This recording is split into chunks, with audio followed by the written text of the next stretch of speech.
Hello everybody, we're at Shawneetown 1929. My name is Charlie Faulkner, I'm the director here, and we are going to do a little segment today on the Stone Building. This is a building right behind me that started this wonderful museum here in Shawnee, Kansas. So it started back in 1966. This building was in the way of progress. There was a big factory here in town, Vitacraft, and they were going to do some expanding. So this was in the way. And at the time, they thought this was perhaps the first territorial jail in Kansas. It turns out through a lot of historical research that we've done the last few decades that this was actually just probably a store building where they sold things. We don't know exactly what, but we also figured out it was built probably about 1870 by looking at tax records. So this was erected here, it was taken down in its original location, demolished, and then re-erected here, which was a county park at the time, later became Old Shawneetown. Now it's Shawneetown 1929. So we are doing extensive work to it, and we've got a special guest here today, Trudy Faulkner with Strata Architecture. So welcome, Trudy. Thank you. We got involved in this project through the city of Shawnee. They wanted to know if we could take an old photograph and turn them into buildings, which we did. And it's been so much fun working with Old Shawnee or Shawneetown.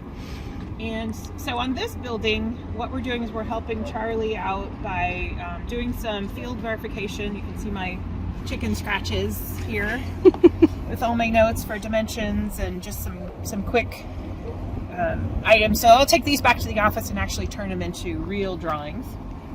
And what we're doing is reconstructing the windows and doors as well as the front storefront for the building.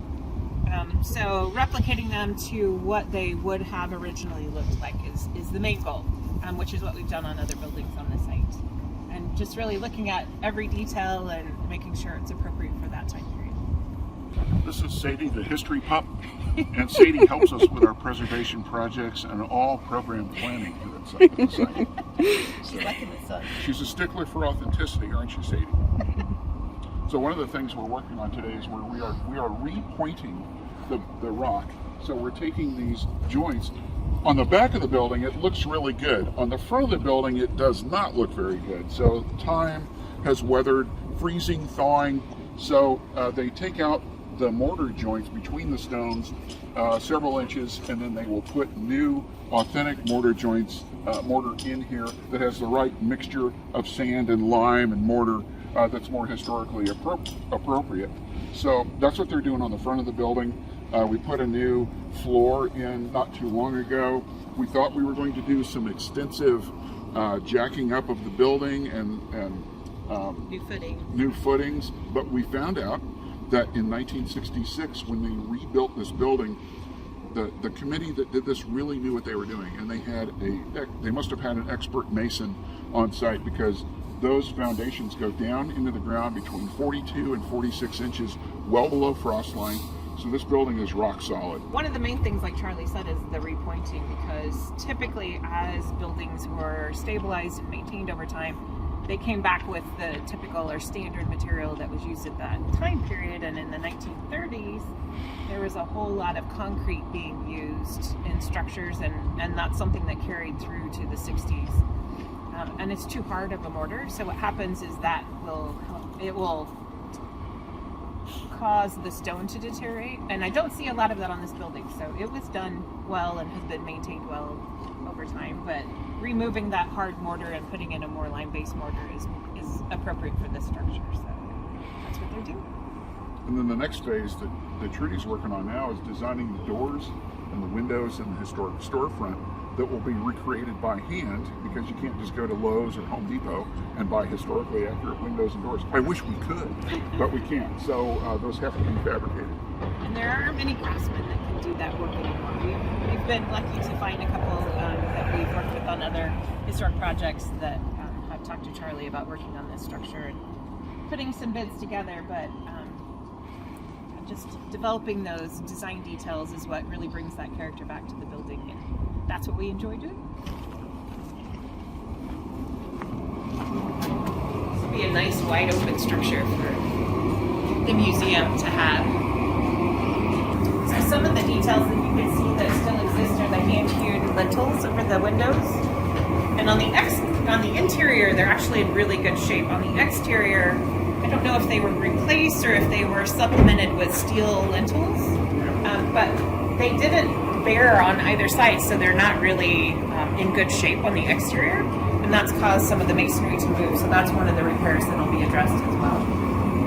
And you can kind of see the remnants of where the window frame used to be. They're going to be restoring the sill that the new window will set on. But it just kind of shows you the makeup of the wall with the cut stone on the interior and exterior, and then the rubble on the interior cavity. And then the vacancy up above stone. So just a few repairs. Just a few. Is that how they would have been heating the space at that point? So this building, if it was a commercial building like a store, it would have had a stove. By 1870, stoves were readily available and fairly affordable. So, yeah. You can see the chimney and then the skeleton of the storefront. This is probably a good commercial or a good time to mention if anybody out there watching has any old photos of this building, especially in its original place over where the factory was built. We would love to see those. We don't have to own them, but we would love to see those so we can copy them just for our reference.